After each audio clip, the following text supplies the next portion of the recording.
अस्सलाम वालेकुम viewers, rich Pakistan का नया एपिसोड लिए मैं हूं आपका मेजबान अब्दुर्रहमान। आइए डिस्कस करते हैं आज की दो इंटरेस्टिंग न्यूज। पाकिस्तान और इंडिया के दरमियान जारी बासमती चावल के हुकूक की जंग पाकिस्तान ने जीत ली है।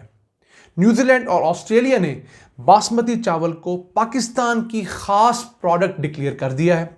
अब इस अहम फैसले के बाद उम्मीद है कि यूरोप भी हमें यही सर्टिफिकेट देगा और इसके बाद पाकिस्तान से बासमती चावल के एक्सपोर्ट्स कई गुना तेज होंगी।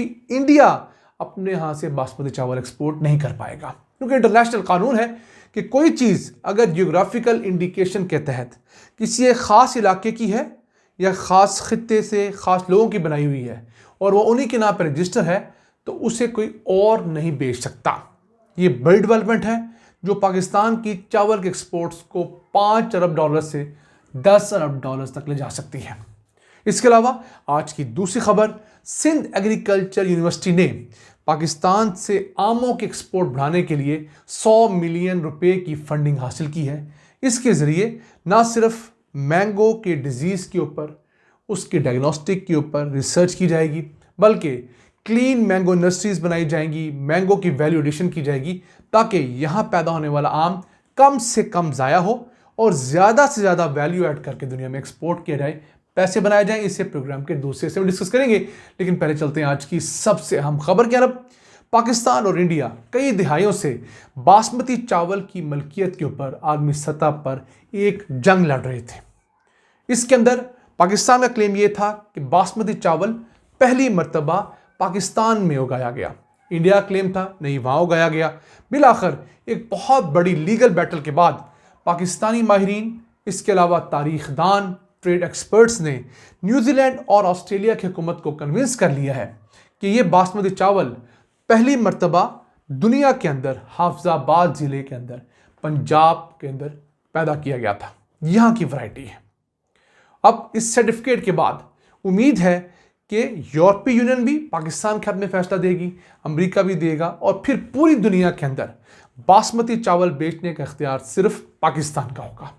इस सिलसिले में बहुत मेहनत की गई और इंटरनेशनली तारीख से ये सबूत दिए गए कि 1960 की दिहाई तक, बल्कि 1965 तक इंडिया बासमती चावल उगाता ही नहीं था, जबकि पाकिस्तान 1960 की दिहाई में भी यूरोप को और दीगर मुल्कों को बासमती चावल के नाम से एक्सपोर्ट करता रहा है।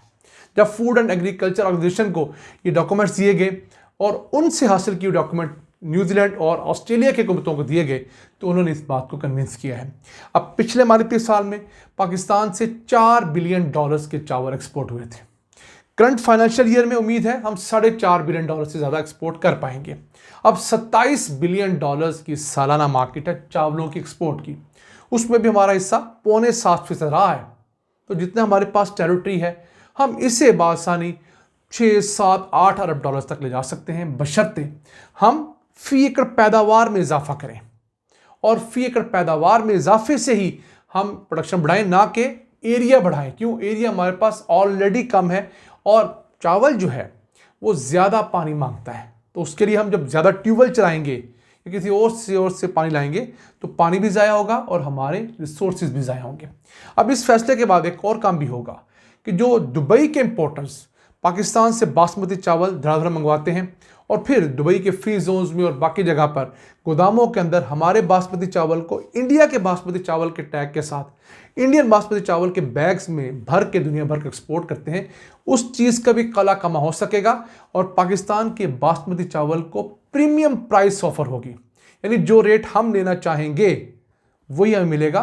दुनिया का कोई और मुल्क, कोई और कंपनी हमारे नाम से बासमती चावल नहीं बेच पाएंगे। अभी तो ये एक प्रोडक्ट है, इस तरह की 32 प्रोडक्ट पाकिस्तान में ऐसी हैं जो सिर्फ हमारी हैं। मिसाल के तौर पर गुलाबी नमक सिर्फ हमारे इस खित्ते में पाया जाता है, हम उसको भी जियोग्राफिकल इंडिकेशन के तहत रजिस्टर करवाने की कोशिश कर रहे हैं।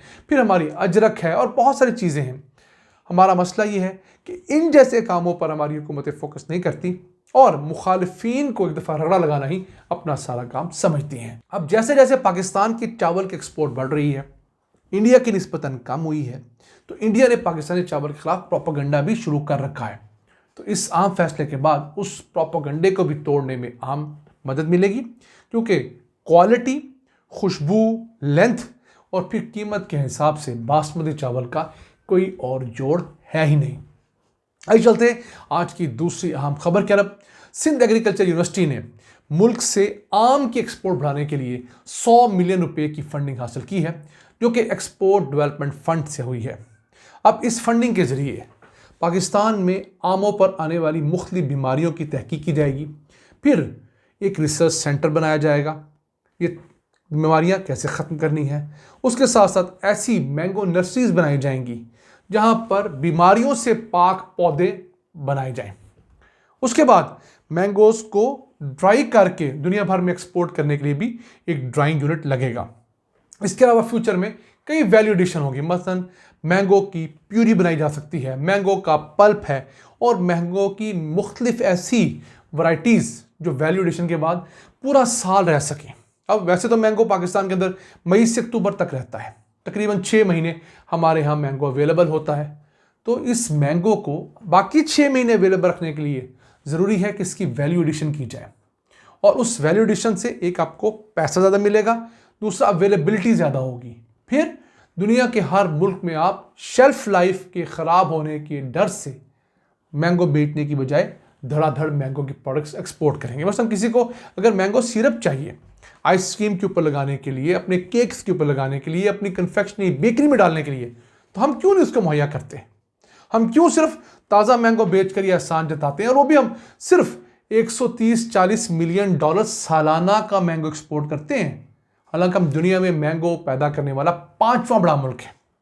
अब ये जो एक्सपोर्ट डेवलपमेंट फंड है, इसका मकसद तो पाकिस्तान के अंदर एक्सपोर्ट्स को बढ़ाना है, लेकिन इस फंड में से सिर्फ 2% रकम ऐसी है जो ज़राअत पे खर्च की जाती है।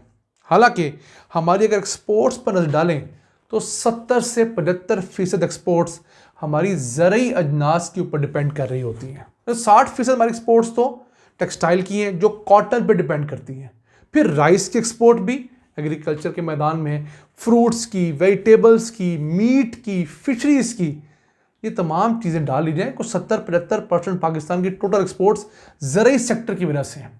तो होना ये चाहिए था एक्सपोर्ट डेवलपमेंट फंड से 70% ना से कम 50% फंडिंग तो ज़राअत में की जाती। ज़राअत में की जाने वाली रिसर्च से हम बेहतर प्रोडक्ट्स बनाते, बेहतर बीज बनाते, बीमारियों से मुकाबला कर सकते, लेकिन हम बहुत ताख़ीर करते हैं।